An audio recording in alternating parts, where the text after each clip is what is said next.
దశాబ్దాలుగా ఇండస్ట్రీని షేక్ చేస్తుంటే మరొకరు అటు వెండితెరపైనే కాకుండా ఇటు రాజకీయాల్లోనూ తనదైన ముద్ర వేసి రికార్డులను సృష్టిస్తున్నారు.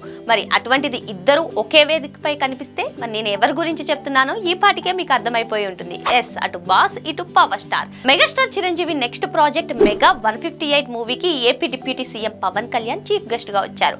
అన్నయ్య సినిమాకి తమ్ముడు క్లాప్ కొడుతుంటే మెగా అభిమానులకు ఇక పూనకాలు ఏ విధంగా వస్తాయో స్పెషల్ గా చెప్పాల్సిన అవసరం లేదు. ఈ సందర్భంలోనే చిరంజీవి గారు మరో అంశాన్ని గుర్తు చేసుకున్నారు.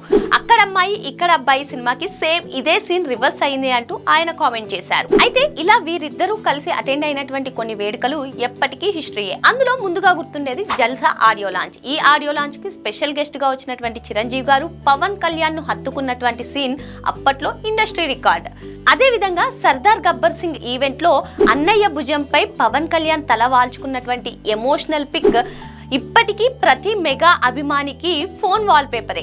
ఇక మొన్నటికి మొన్న ఎన్నికల్లో పవన్ కళ్యాణ్ భారీ విజయాన్ని సాధించిన తర్వాత మెగా ఫ్యామిలీ అంతా కలిసి చేసిన సెలబ్రేషన్స్ అన్నదమ్ముల బంధానికి ఒక పర్ఫెక్ట్ ఎగ్జాంపుల్. ప్రమాణ స్వీకార వేదికపై ప్రధాని మోదీ చిరంజీవిని పిలిచి అటు చిరుని ఇటు పవన్ కళ్యాణ్ తో దిగిన ఫోటో ఇప్పటికీ సోషల్ మీడియాలో వైరల్ అవుతూనే ఉంటుంది. అన్నయ్య కోసం తన పనులన్నీ పక్కన పెట్టుకుని పవన్ కళ్యాణ్ రావడం, తమ్ముడిని చూసి చిరంజీవి గర్వంగా నవ్వడం చూశాక వీరిద్దరి బాండింగ్ టాలీవుడ్ లో అత్యంత పవర్ఫుల్ అని చెప్పుకోవడంలో ఎటువంటి డౌట్ లేదు. మరి అన్నయ్య సినిమాకి తమ్ముడు క్లాప్ కొట్టడం పైన మీ అభిప్రాయం ఏంటో కామెంట్ రూపంలో తెలియజేయండి.